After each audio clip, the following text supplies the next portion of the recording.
Подкаст от радио «Комсомольская правда». Екатеринбург. 92,3 FM.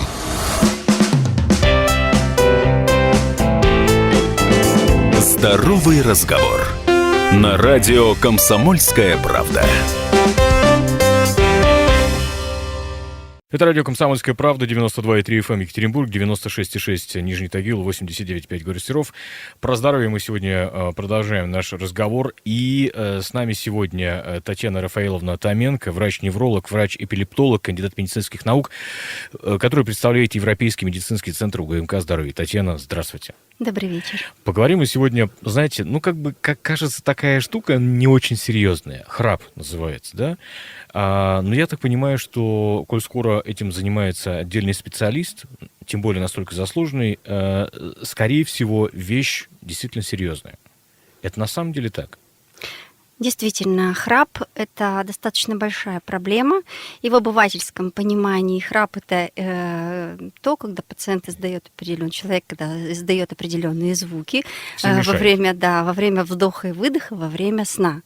Но проблема и глобально социальная, то есть проблема не только этого человека, но и окружающих прежде всего. Да? Очень сложно, согласитесь, уснуть рядом с громко храпящим человеком. И возникают сложности и семейной жизни и так далее у таких людей. Но и на самом деле это только верхушка айсберга, потому что под собой скрывается очень много, она скрывает различных проблем со здоровьем.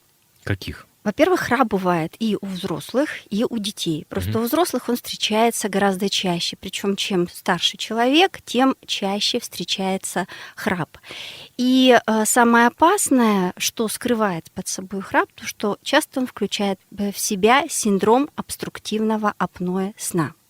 Или, говоря простым языком, человек перестает дышать во время сна. Подождите, то есть риск того, что человек задохнется, или все-таки он проснется просто?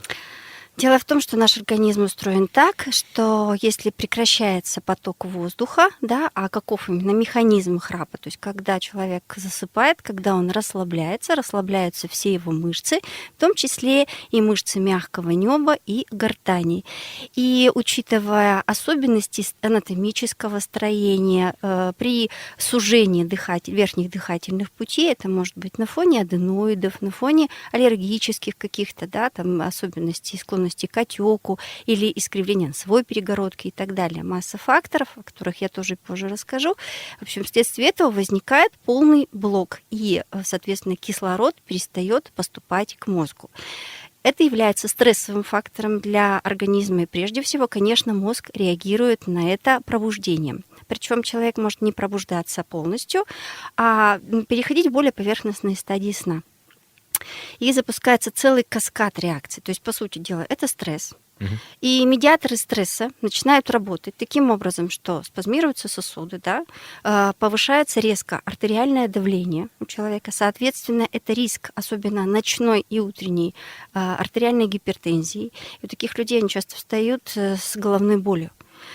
Это изменение внутригрудного давления, когда, то есть, человек не дышит, а потом резко начинает дышать. И мы даже можем это увидеть у храпящих людей, когда они дышат, и потом возникает пауза. А после паузы резкий вдох и даже громкий иногда храп. Это может сопровождаться и учащенным сердцебиением, так как во время стресса, да, мы знаем, что сердце стучит очень сильно, а так как мозг не насыщен кислородом, порой сатурация падает до 60-50%. Это очень-очень маленькая сатурация, в результате чего есть риск и ишемической болезни сердца, потому что сердце – это та мышца, которая требует кислорода. А пока сатурация восстановится, после вот такой паузы должно пройти минут 10-20. Слушайте, Секунд, 10-20. То, что вы рассказываете, это страшно. Нет, реально страшно. Это действительно страшно, и этому, к сожалению, не придают большого значения. Кроме того, если мозг постоянно дает такие сигналы о пробуждении, соответственно, у нас человек не высыпается. То есть он не погружается в глубокий сон, в третью стадию сна, где как раз вырабатываются очень важные гормоны. Кортизол, инсулин, соматотропный гормон и тестостерон. Чем это грозит? Вся вот эта вот нарушенная биохимия. Это грозит в первую очередь ожирением. И тут идет замкнутый круг. То есть если человек страдает избыточным весом, у него скапливается избыточный жир висцеральный, в том числе и в области шеи. И это сужает дыхательные пути. С другой стороны, когда возникает апноэ, то человек, не погружаясь в глубокий сон, у него не вырабатывается соматотропный гормон, который как раз у взрослых отвечает за извлечение жира из депо в энергию в мышцы. В результате чего, что бы человек практически не делал, ему не удается похудеть, потому что он не дышит, потому что у него нет этого гормона, который способствует похудению. Потому что он не высыпается. Нет, потому что не вырабатывается этот гормон. То, что он не погружается в глубокий сон. То, что человек не высыпается, это действительно так. И взрослые дети реагируют на это абсолютно по-разному. У взрослых возникает дневная сонливость, то есть они чуть что садятся и сразу же погружаются в сон. Это за собой тянет когнитивные нарушения, нарушение концентрации внимания, нарушение памяти, депрессия, раздражительность, да, человека. И это, конечно же, опасно для тех, кто водит автотранспортные средства. Слушайте, а как распознать? Допустим, сейчас немало людей, которые живут там поодиночке или по-разному совершенно, уезжают в какие-то командировки. Как понять, что, если мне не говорят близкие, что я храплю, например? Есть какой-то способ? Конечно, есть. То есть есть различные диагностические методики, да, и первый золотой стандарт – это полисомнография. Но если у человека есть факторы риска, например, еще алкоголь, к этому добавляется алкоголь – это естественный миорелаксант, то есть он расслабляет мышцы. И особенно человек, который употребляет алкоголь вечером, он автоматически, особенно если он с ожирением, он автоматически попадает в эту группу риска. Курящие, безусловно, потому что курение, никотин – это постоянный химический ожог задней стенки глотки, возникает отек, опять же, склонность к сужению дыхательных путей. И повышение массы тела, причем, когда даже пациент достаточно активен, да, человек, то есть физическая нагрузка, а ему не удается ни с помощью диет снизить массу тела, или это малоэффективно, то стоит задуматься об этом, безусловно. А по качеству сна как-то можно понять? Безусловно, человек не высыпается. Нет, конечно, когда человек просыпается, я скажу честно, у меня пару раз было, что просыпался, не от собственного храпа, простите, да, но я просто чувствую, что там остановка дыхания произошла какая-то. Я проснулся, полностью пробудился. Вообще существуют определенные нормы, да, то есть количество апноэ в час. Если у детей это допустимо до 5, то у взрослых до 15. А дальше уже идут по частоте, градации, легкая, средняя и тяжелая степень апноэ. И когда человек длительно он может задерживать дыхание, да, это может быть минута и больше, и иногда при тяжелой степени это может достигать 3-4 часов, если в совокупности мы суммируем. То есть, представляете, треть или половину сна человек может просто не дышать. И причем это влечет за собой массу проблем, то есть люди могут обращаться к эндокринологам, к кардиологам из-за нарушения ритма, постоянной артериальной гипертензии, к урологам, потому что вот это внутригрудное давление меняющееся запускает каскад таких реакций, что в результате человек очень часто просыпается, и это сопровождается частыми обильными мочеиспусканиями. То есть это даже может навести на мысль о какой-то урологической патологии, хотя на самом деле основа совсем другая. И люди, особенно которые одинокие, да, если у них есть такие факторы риска, то лучше пройти обследование. Золотой стандарт, как я уже сказала, это называется полисомнография. Это ряд датчиков, которые фиксируют и стадийность сна, кардиограмму, мышечные сокращения, дыхательные сокращения и сатурация кислорода, которая позволяет нам точно выявить степень апноэ и, соответственно, подобрать терапию. Есть скрининговые методы. Называется кардиореспираторный мониторинг, когда мы без стадий сна, только по частоте сердечных сокращений и дыхательных можем определить апноэ. И скрининговый совсем метод, пульсоксиметрия компьютерная, тоже нам позволяет определить степень нарушения оксигенации во время сна. А вот вышеописанные методы мониторинга или диагностики, это происходит в стационарных условиях или можно домой это сделать? Полисомнография, как правило, происходит в стационаре. Она требует действительно компетентного медицинского персонала, много-много датчиков, да, это все-таки возможность сделать именно в стационаре. Кардиореспираторный мониторинг возможно делать на дому, так же, как компьютерную пульсоксиметрию. Хорошо. Смотрите, еще такой вопрос, прежде чем мы с вами прервемся для блока рекламы на радио «Комсомольская правда». Вот, знаете, там говорят, ребенок уснул и мило посапывает. Вот это вот милое посапывание, это тоже опасно уже? Нет, опасен именно храп, и у детей именно апноэ сна, оно возникает в 1-3% случаев, гораздо реже. Гораздо реже, 1-3% случаев. Хорошо, я просто напомню, что мы сегодня говорим о таком, наверное, часто распространенном явлении, как храп, с представителем Европейского медицинского центра УГМК «Здоровье» Томенко Татьяной Рафаиловной, врачом-неврологом, врачом-эпилептологом, кандидатом медицинских наук. И продолжим мы наш разговор о храпе через несколько минут после паузы на радио «Комсомольская правда». Оставайтесь с нами. Здоровый разговор. На радио «Комсомольская правда». Мы продолжаем наш разговор о храпе сегодня с Татьяной Томенко, врачом-неврологом, врачом-эпилептологом, кандидатом медицинских наук, который представляет сегодня Европейский медицинский центр УГМК «Здоровье». Разобрались мы, что лежит в основе храпа, вообще, что это такое, в чем опасности этого явления, да? Насколько это распространено, скажите, пожалуйста.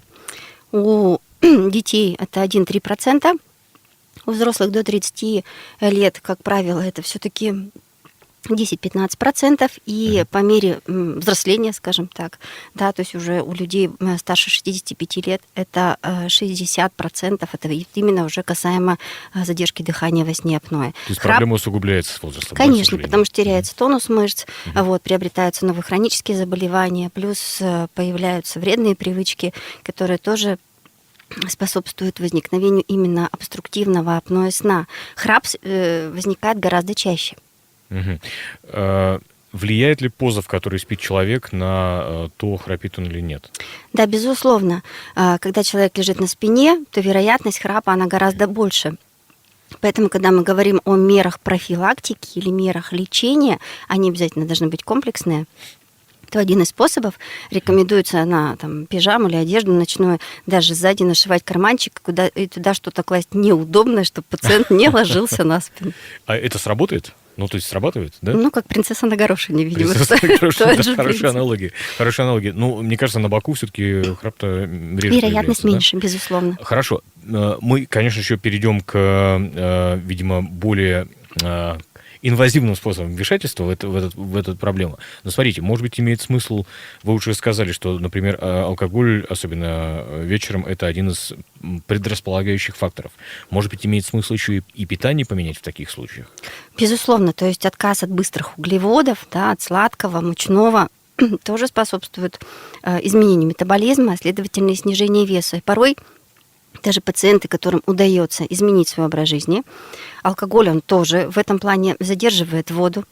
То есть отказаться от алкоголя или в разы его уменьшить, особенно в вечернее время, снизить вес, да, то у них и снижается риск как самого храпа, так и прежде всего апноэ сна, чем и страшен храп. Как это лечится вообще? То есть, если мы с вами уже разобрали, что там можно поменять позу, в которой человек спит, и диету, да, и это часть, наверное, проблем у некоторых пациентов снимет, то что делать, если проблема, не знаю, там, запущена, или вот то, что мы с вами перечислили, не помогает? В любом случае подход комплексный. Тут приходят разные методы в помощь пациенту. И гимнастика, которая способствует улучшению тонуса мышц гортани, глотки. Тут прибегают в ряде случаев и к пластике, то есть хирургическое лечение, которое способствует именно подтягиванию, да, вот мягкого неба, или удалению части тех же аденоидов, да, то есть это ткань, которая мешает и затрудняет поток воздуха, и при этом выполняют как бы функцию уже достаточно такую рудиментарную, скажем так, или абсолютно ненужную, являясь хроническим очагом инфекции. Ну и основной метод – это так называемая СИПАП-терапия. СИПАП – это аббревиатура, и переводится она как Continuous Positive Air Pressure, то есть постоянное положительное давление воздуха. Это специальные аппараты, которые подбираются индивидуально, в зависимости от анатомических особенностей, от особенностей вообще того, как удобно пациенту, от предпочтений его. Да? То есть это аппарат, который постоянно дает положительное давление воздуха в верхние дыхательные пути. А как это выглядит? Как маска кислородная? Да, это как маска кислородная, она с таким, скажем, шлангом, да, и прикреплена к аппарату. Аппарат тихо работает, то есть он не мешается. Во всяком случае, это существенно тише, чем храп пациента. Пациент при этом перестает храпеть. Конечно, это связано с рядом, может быть, неудобств, да, и это не очень удобно, но когда пациент лишается, во-первых, необходимости принимать постоянно препараты от артериальной гипертензии, от нарушения сердечного ритма, он чувствует себя бодрым, а не сонным в течение дня. Он лучше соображает, у него улучшается тонус, у него появляется энергия, и, соответственно, он лучше выглядит, то все вот эти вот плюсы, они, конечно же, перевешивают то неудобство, которое он испытывает при использовании СИПАПа. Как мне понять, что, мне и нашим слушателям понять, что вот я ваш пациент, да, например, и что будет, то есть с чего начинаете? Вот к вам приходит человек на прием, во-первых, как к вам попадают вообще? Ведь, не знаю, там жены, мужья отправляют своих партнеров, вот он храпит, мол, как это происходит? По-разному, может, приходят вместе, Так. или действительно там партнеры жалуются, это могут быть и родители детей, а иногда мы просто обращаем внимание на телосложение пациента или спрашиваем его о внешних вредных привычках. И запись осуществляется через регистратуру. У нас в отделении мозговых дисфункций и эпилепсии принимает доктор-сомнолог Эльмира Шаукатовна Сагудинова. Она принимает как и детей, так и взрослых, в том числе и взрослых с проблемами храпа. И дальше предлагается пройти или полное развернутое исследование полисомнографии в условиях удобных палат, в амбулаторных условиях, то есть не надо ложиться в стационар для этого. Или вариант кардиореспираторного мониторинга, тогда просто предлагается это одеть аппаратик, или мы даже показываем, как его одевать, и пациент во время сна как раз дома его одевают, а утром уже аппарат записывает все данные, и пациент приносит его нам, мы расшифровываем, и дальше уже говорим, то есть насколько ситуация опасная. Да, порой пациенты приходят от коллег, да, причем это достаточно, как вы поняли, широкий спектр. Это и кардиологи, эндокринологи, нефрологи и многие-многие неврологи. То есть эти специалисты отправляют, а посмотрите-ка вот еще вот на этот фактор. Может быть здесь, да, опасность? Конечно, потому что бывали даже такие случаи, они описаны в литературе, когда пациент страдал от частых вот таких мочеиспусканий, подозревали патологию мочевыводящей системы, искали какие-то там грибковые нарушения. Пациент получал противогрибковую терапию, и как побочный эффект он заработал токсический гепатит, а уже попав в специализированный реабилитационный центр, там мы провели полисомнографию, выяснилось, что причина-то совсем в другом. Да, вот, то есть, чтобы вот не было вот таких вот длительных поисков причин, она порой скрывается, то есть много проблем в одной, и это решает очень многие проблемы. Хорошо, вы провели полисомнографию. Что происходит дальше? То есть проблема установлена, да, есть проблема храпа, там, возможно, остановки дыхания. Что дальше? Дальше наш сомнолог подбирает СИПАП-терапию, СИПАП-аппарат, предлагая различные маски пациенту, да, то есть опробовав те или иные аппараты, чтобы дальше уже подобрать себе аппарат и существовать уже с другим абсолютно качеством жизни в дальнейшем. Я просто хочу понять, вот та самая СИПАП-терапия, о которой вы говорите, это надолго, это на всю оставшуюся жизнь приходится так дышать с этим? Как правило, да. То есть если человек все-таки решается менять ситуацию, да, в лучшую сторону, то люди к этому привыкают, и когда они начинают чувствовать себя по-другому, они соглашаются на это неудобство. А какие-то дополнительно другие выходы есть? Я вот читал, что, например, есть... вы знаете, что за сотни лет... Проблема это не новая, прямо скажем, конечно, да? За сотни лет было запатентовано, там, не знаю, тысячи, наверное, изобретений разной степени эффективности, как правило, неэффективных, если уж об этом говорить, да? Вот пишут, например, про То, что есть и лазерная пластика, криопластика неба, например, имплантаты, например, разного рода. Это тоже срабатывает, да, когда, допустим, пластика, она может уменьшить храп, безусловно. То есть если комплексно подходить к этой проблеме, даже снижение веса может уже уменьшить храп существенно. И порой пациент действительно уже отказывается от этой СИПАП-терапии или, допустим, прибегает к ней, но не всю ночь. Угу. Да, это тоже возможно. Но на данный момент СИПАП-терапия, о которой вы говорили, это подача воздуха с более высоким давлением. Это, наверное, самый универсальный способ решения вопроса, да? Да, хотя различные методы пластики тоже помогают решить эти проблемы. Хорошо, про детей давайте немножко поговорим. Все-таки, да, тот самый милое сопение, как вы говорите, это не проблема. А часто ли вообще дети храпят? Насколько, что является красным флагом для родителя, чтобы обратиться к вам? Если у взрослых красный флаг – это утомляемость и сонливость, то у детей абсолютно обратная ситуация. Они становятся гиперактивными и расторможенными. И первое, особенно эта жалоба, возникает у родителей при обращении к неврологам, детским неврологам, опять же, наш профиль. И когда мы задаем вопрос, а как ваш ребенок дышит, одно дело, если он сопит, а другое дело, если он храпит. И не всегда родитель, конечно, замечает это апноэ сна, но иногда удаление аденоидов и зачастую освобождение дыхательных путей решает очень многие проблемы, в том числе и школьной неуспеваемости, в том числе и дефицита внимания у детей. Поэтому на это надо обращать обязательно внимание всех специалистов и педиатров, и лоров мы ориентируем тоже, чтобы в первую очередь те, кто обращаются к лор-специалистам, особенно когда встает вопрос, а удалять аденоиды, не удалять аденоиды, то надо обратить внимание вообще на поведение ребенка, потому что порой его социализация очень сильно нарушается, а проблема совсем первичная не в мозге. Страшно, честное слово, страшно. Хорошо, чтобы подытожить, да, наш с вами сегодняшний эфир, где вас искать, куда обращаться, и, может быть, действительно во многих вопросах стоит начинать именно с вас? Клиника УГМК «Здоровье», Европейский медицинский центр Шейкмана 113. Мы ведем прием ежедневно. У нас целая команда специалистов.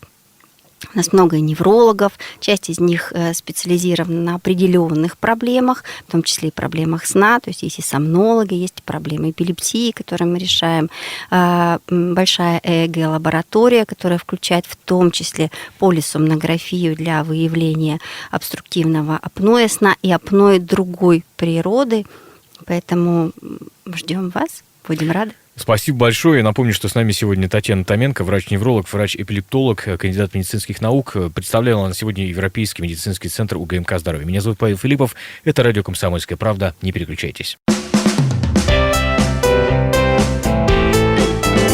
Здоровый разговор. На радио «Комсомольская правда». Подкаст от радио «Комсомольская правда». Екатеринбург. 92,3 FM.